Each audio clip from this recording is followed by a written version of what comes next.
Good afternoon. I'm Chief Pamela Smith of the Metropolitan Police Department. I'm joined today by members of the Metropolitan Police Department Executive Command Staff, Chief Carroll, Chief Wright, Chief Kyle, Assistant Chief Kopp, and Commander Rooney.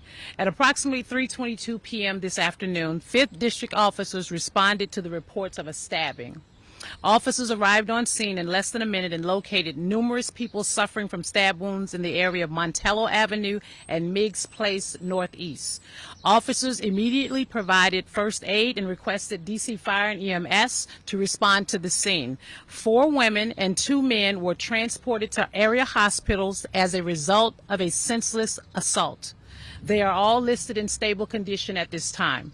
The 5th District's crime suppression team was in the area and located the suspect laying in the ground in the 1700 block of Montello Avenue Northeast.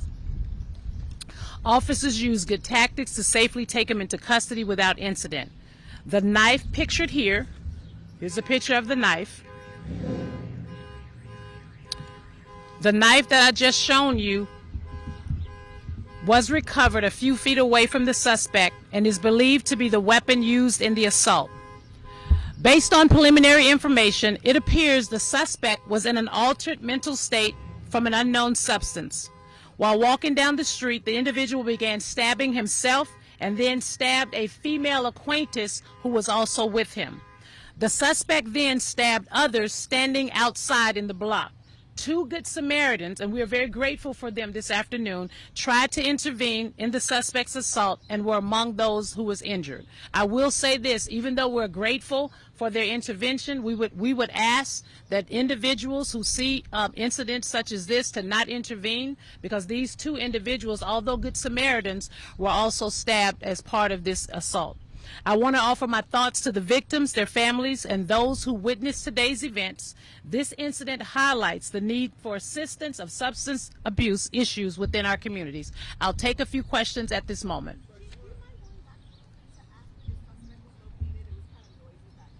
Say that again. Once the suspect was located, the knife was recovered, and then shortly before you start talking about on the preliminary information. Yeah. The preliminary information, it appears that the suspect was in an altered mental state from an unknown substance. While walking down the street, the individual began stabbing himself, and then he stabbed a female acquaintance who was also with him.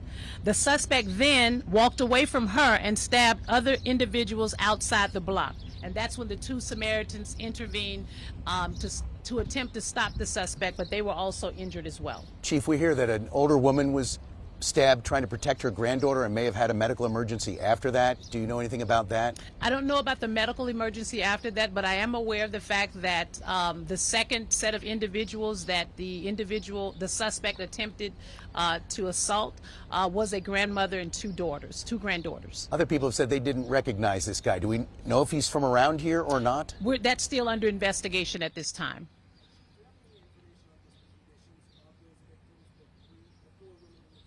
Well, what we know right now, they're in stable condition. We do not believe that their injuries at this time are life-threatening. Do you have an age range of the victims? We do not. As you can tell with the scene, this kind of big, kind of spread out, and multiple individuals. We're still trying to piece together the information. What I will say is that as soon as we get the information, as we typically do, we will put out a press release for the public to know exactly what occurred and the age range. And if we have the identity of the individuals, we will pass that along as well. Of the suspect.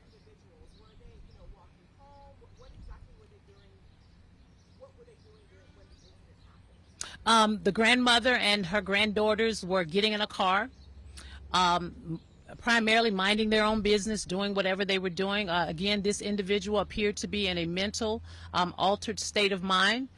We're still trying to put together the pieces of what actually happened between he and the acquaintance, the female that he was with initially, who he stabbed.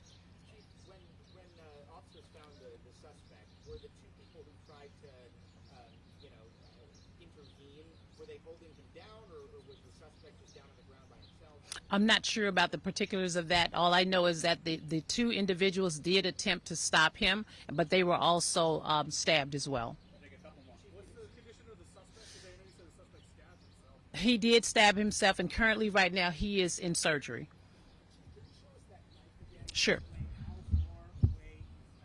just a few feet away from the suspect. This is the knife that was recovered a few feet away from the suspect. I mean, depends on what you think a pocket knife is.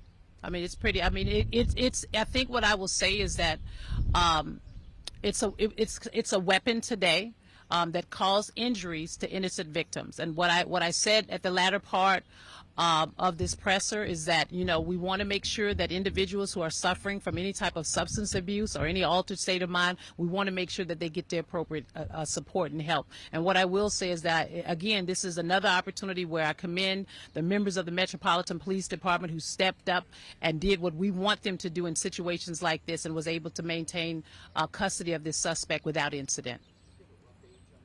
We do not. We know he's an adult. That's probably all we know at this time.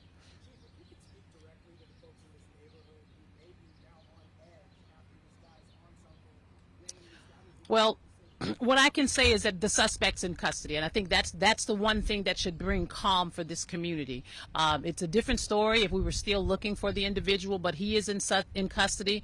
We had some individuals who attempted to intervene because, again, in certain neighborhoods, you have these types of things that do pop up. I think the effort that we want to make is what we do every day. We partner with our Department of Behavioral Health, DBH, to really look for individuals who are out there using substance abuse to get them the right services and treatment that they need.